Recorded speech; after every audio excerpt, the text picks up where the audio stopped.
துதிக்கும் புண்டிகளே ஜெகம் பொலிதர ஜெகதிரு கண்ணனே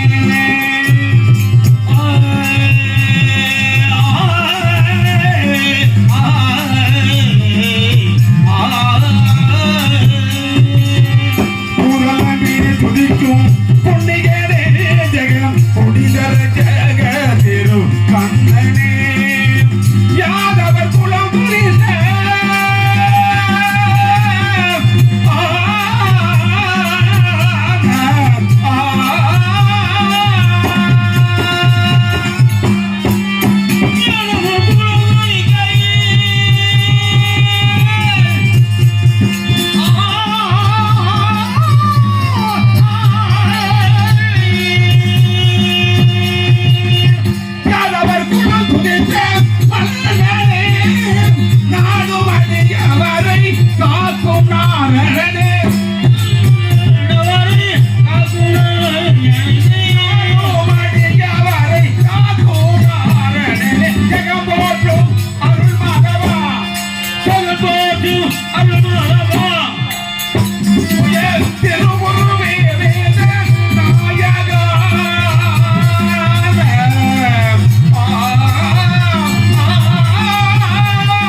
பயன் தரும் என்று சொல்லியிருக்கிறார்கள்.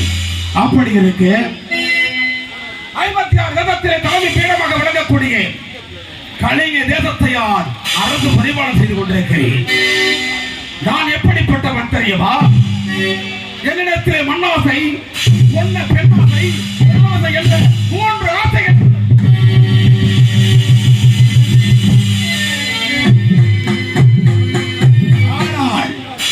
நான் அயர்ந்து நித்திரை செய்து கொண்டிருக்கின்ற வேளையிலே எனக்கு ஒரு கனவு வந்தது. என்ன? எப்படியே ஒரு நாட்டை கைப்பற்றி அந்த மன்னனை நாடு கடத்தி அந்த நாட்டை கைப்பற்ற வேண்டும் என்பதாக கனவு வந்தது. ஆனால் இதில் என்ன நடக்குமோ என்று தெரியவில்லை. ஆனாலும் தெய்வத்தை வணங்கிவிட்டு மீண்டும் என் தெய்வத்தை வந்திருந்தேன். பன்னிரு விழிகளிலே பரிவுடன் ஒரு விழியாள் என்னை நீ பார்த்தாலே போதும், வாழ்வினிடரேது மாறாது எப்போதும். பன்னிரு விழிகளிலே பரிவுடன் ஒரு விழியாள் என்னை நீ பார்த்தாலே போதும், வாழ்வினிடரேது மாறாது எப்போதும். முருகா பன்னிரு விழிகளிலே பரிவுடன் ஒரு விழியாள் என்னை நீ பார்த்தாலே போதும்.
இந்தரேது வாராது எப்போதும் முருகா பணிகளிலே பணிவுடன் ஒரு விழியாய் என்னை நீ பார்த்தாதே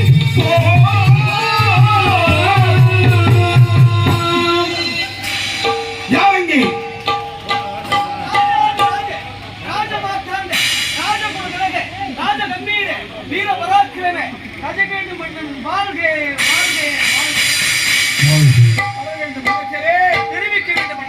அமைச்சரே, தாங்கள் எதற்காக அழைத்தேன் தெரியுமா? தெரிவிக்க வேண்டும். கொடிகளை காப்பது யாருடைய கடமை? கொற்றவன் கடமை. வருவர் வளைப்பது மந்திரி கழகு என்று தெரிவித்திருக்கிறார்கள். அப்படி இருக்கு 56 தேசத்தில் தலைமை பீடமாக ஒழுங்கிக் கொடியே கலைஞர் தேசத்தை நடந்து பரிமாணம் செய்து கொண்டிருக்கிறேன். அப்படி இருக்கு நமக்கு சேர வேண்டிய சிற்றரசு அனைவரும் நமக்கு சேர வேண்டிய கப்பங்கள் எல்லாம் சரிவர காட்ட வேண்டும். இருந்த போதிலும் நாட்டு மக்கள் எப்படி இருக்கிறார்கள், நாட்டு மக்கள் நல்லபடி இருக்கிறார்கள் என்பதை அறிய ஆவல் கொண்டுள்ளேன். தாங்களுடைய எண்ணம் தெரிவிக்க வேண்டும். என்ன கேட்டாலும் அதற்கு நான் பதில் கொடுக்க தயாராக என்னுடைய சித்தம் தெரிவிக்க வேண்டும் தெரிவிக்கிறேன். அப்படி என்ன அமைச்சரே,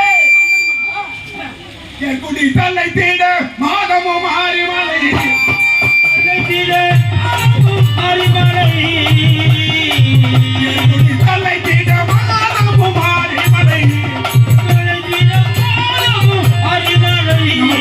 புரிகிறதா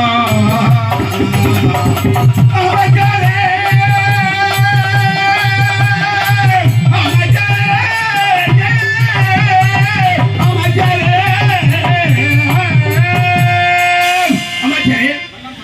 மாதம் மும்மாரி மலை என்று சொல்லியிருக்கிறார்கள். என்ன மலை தெரியுமா? நீதி நெறிதோறும் விளைவுக்கு ஒரு மலை, வேதம் ஓதுகின்ற வேதியருக்கு ஒரு மலை, கற்புடைய மந்தருக்கு ஒரு மலை என்று மாதம் மும்மாரி மலை என்று சொல்லியிருக்கிறார்கள். அப்படி மாதம் மும்மாரி மலைகள் ஒளிந்து நமது குடிமலைகள் இருக்கின்ற பயன்பற்றிகள் எல்லாம் செழிப்புற்று இருக்கிறதா? அதில் ஏதேனும் குறை இருக்கிறதா? மாதம் மும்மாரி மலையா? இந்த அயப்பாக்கத்திலே செல்லியம்மன் அருளாரே நேற்று நடக்க வேண்டிய நிகழ்ச்சி கூட நடக்காமல் போய்விட்டது. அது தெரியாதா? மழைக்கு ஏது பஞ்சம் தங்கள் ஆட்சியிலே, மழைக்கு ஏது பஞ்சம். அமைச்சரே, நடக்க வேண்டிய நிகழ்ச்சி இன்று மாலை நடந்ததே எல்லாம் நன்மைக்கு. ஆமா, அதாவது மாதம் மும்மாரி மலைகள் பொழிந்து குடிமலையில் இருக்கின்ற பயிர்வற்றிகள் எல்லாம் செழிப்புற்று இருக்கிறது என்று தெரிவிக்கிறீர்கள். அதில் எந்த குறை? அப்படி என்றால் அமைச்சரே, எங்கள் தோறும் அருங்கால போதை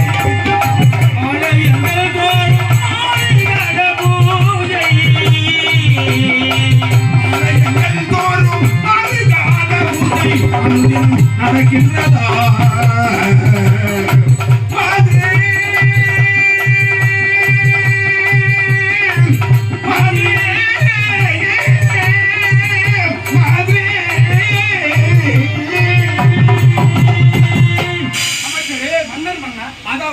அதாவது நமது நாட்டிலே தேவாலயம், பெருமாலயம், விஸ்வநாதம் என்று சொல்லக்கூடிய சர்வ ஆலயங்கள் தோறும் காலம் தவறாமல் ஆறுகால பூஜைகள், நைவேத்தியங்கள் சரிவர நடத்தி இருக்கிறதா? அதில் குறைபாடு இருக்கிறதா? என்ன கேட்டுக் கொண்டிருக்கிறீர்கள்? ஆலயங்கள் தோறும் 6 கால பூஜை அற்புதமாக நடந்து கொண்டிருக்கிறது. ஆட்டு கறி என்ன, கோழி கறி என்ன, மீன் என்ன, முட்டை என்ன, இப்படி எல்லாம் சாப்பாடு 5000 10,000 பேர் சாப்பிட்டு விட்டு இந்த ஆலயத்திலே அனைவரும் அமர்ந்து நம்மை கண்டு ரசித்துக் கொண்டிருக்கிறார்கள். அதை விட ஒன்று வேண்டுமா? கேட்பதற்கு மிகவும் இனிமையாக இருக்கிறது, சந்தோஷமாக இருக்கிறது. ஆனால் அதிலும் எந்த குறையில்லை. அப்படி என்றால் நமது நாட்டை பொறுத்தவரையில் எந்தவித குறைகள் என்று இருக்கிறது. ஆனால் அமைச்சரே, நமக்கு கீழ் படித்திருக்கின்றார்களே சிற்றரசர்கள், அவர்கள் அந்த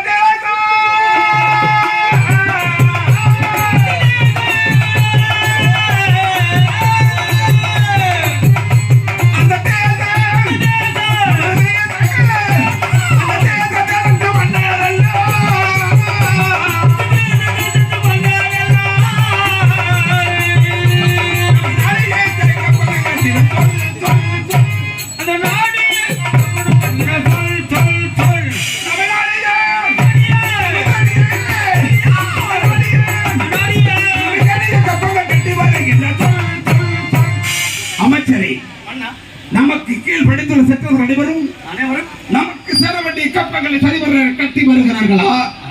அதில் ஏதும் குறை இருக்கிறதா? அதில் ஏதும் குறையில்லை மன்னா. அனைவரும் சரியாக கப்பத்தை செலுத்தி வருகிறார்கள், கட்டி கொண்டிருக்கிறார்கள். அந்த எந்த விதமான குறையும் இல்லை. ஆனால் அமைச்சரே, மன்னா, என்ன சொல்கிறீர்கள்? மன்னன் மன்னா, அனைத்து மன்னர்களும் கப்பம் கட்டுக் கொண்டிருக்கிறார்கள் என்று தெரிவித்தீர்கள். ஆமா மன்னா. பிறகு ஆனால் என்று சொல்லுகின்ற வார்த்தை இருக்கிறது, அது ஆபத்துக்குரிய வார்த்தை அல்லவா? என்று சொல்கிறீர்கள். என்ன பண்ணுகிறீர்கள்? இல்லை மன்னா, இல்லை. வைக்க வேண்டும். மன்னா, மன்னா, சாலமாபுரியை ஆண்டு கொண்டிருக்கும் தூய்மை சென் மட்டும் ஒரு 3 ஆண்டு காலம் கப்பம் கட்ட மறுக்கிறார். அமைச்சரே! மன்னா,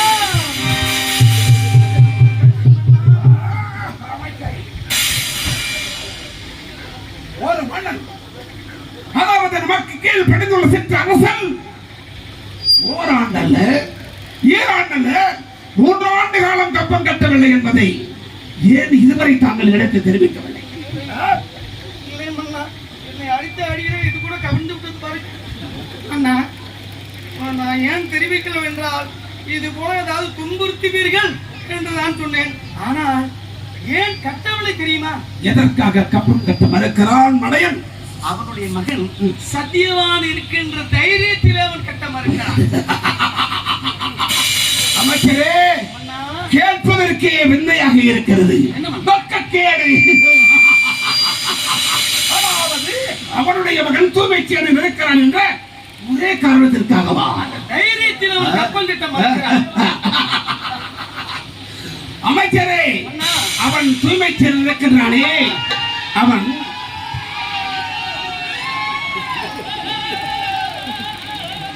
விழா கமிட்டியார்கள் எனக்காக பொன்னாடை போர்த்தி இந்த நிகழ்ச்சி நல்ல விதத்தில் நடத்த வேண்டும் என்ற எண்ணத்தில் எங்களை இங்கு ஒரு 21 பேர் நபர்கள் வந்திருக்கிறோம்.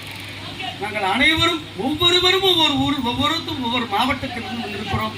இந்த நிகழ்ச்சியை ஏற்பாடு செய்த இந்த விழா குழுவினர்களுக்கும் அருமை நண்பர், அருமை சகோதரர் நாகை ரமேஷ் அவர்களுக்கும், இந்த நிகழ்ச்சி கிடைப்பதற்காக அரும்பாடுபட்ட அருமை சகோதரர் வசந்த் அவர்களுக்கும், இந்த விழா குழுவினர் அவர்களுக்கும், எனக்கு பொன்னாடை போர்த்தி மகிழ்வித்த ஐயா அவர்களுக்கும், இந்த நிகழ்ச்சியுடைய முழு ஒருங்கிணைப்பாளரே இவர்தான். இவர்தான் அழகாக செட் பண்ணி கொண்டு வந்து எல்லாம் இவருக்கு ஒரு கைத்தட்டுங்க, ஒரு வாட்டி இவரை கைத்தட்டுங்க. உண்மையான மதுரை மேடூர் மோகன், இவர் டைரக்டர் சேரனுடைய அதிர்ஷ்ட டைரக்டராக பணிபுரிஞ்சவர். அவர் எங்களுடைய அவரோட திறனாளர் எங்கள் நாகப்பள்ளி வந்து எழுதிக்கிட்டு இருக்காரு. இருந்தாலும் ஒரு சிறந்த மனிதர் மதுரை மேடூர் மோகன் இதுதான். இவர் வந்து ஒரு சிறப்பான ஒரு நடிகர், எல்லா கேரக்டரும் எடுப்பார். ஒரு இதுலேயே மல்டி டேலண்ட் ஆக்டர்.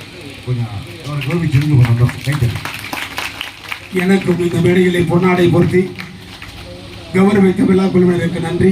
நன்றி கலந்த வணக்கத்தை உறுத்தாய் கொள்கிறேன். நன்றி, வணக்கம். அதாவது சத்தியவான் இருக்கிறான் என்ற காரணத்திற்காக கப்பம் கட்ட மறுக்கிறான். அப்படித்தானே? அவன் பொடியன். என்னுடைய வியோகம் என்ன, என்னுடைய பலாத்காரம் என்ன அவனுக்கு தெரியுமா? தெரியாது. என்னுடைய வீர பலாத்காரம் என்னவென்று தெரியாமல் அவன் மகனுடைய துணிவை கொண்டு கப்பம் கட்ட மறுக்கிறான். அமைச்சரே, அதற்கு இப்பொழுது என்ன செய்யலாம்? ஏதேனும் ஒரு யோசனை இருக்கிறதா? இருக்கிறது மன்னா. என்ன? நான் முன்னேற்பாடாகவே வந்திருக்கிறேன். ஆமா மன்னா. நான் வருமன் உரத்தில் மந்திரி கலை என்று சொல்லுவார்கள். அங்கிருந்து உபாயத்தை சொல்லாமல் இருப்பேன். உண்மைதான், உண்மைதான். சத்தியவான் தற்சமயம் அவனுடைய மாமன் வீடு மணிப்புரம் சென்றிருக்கிறான். அதை காரணமாக வைத்து நாம் இரவோடு இரவு சென்று படையெடுத்து அவனை முறியடித்து நாம் நாட்டின் கொடியை ஏற்ற வேண்டும். அவனை உடனடியாக கைது செய்ய வேண்டும். மன்னனுக்கு ஏற்ற மந்திரி என்பதை நிரூபித்து விட்டீர்கள். ஆனால் அப்படி என்றால் நாம் இந்த இரவோடு இரவாக இந்த நடுவு நேரத்திலே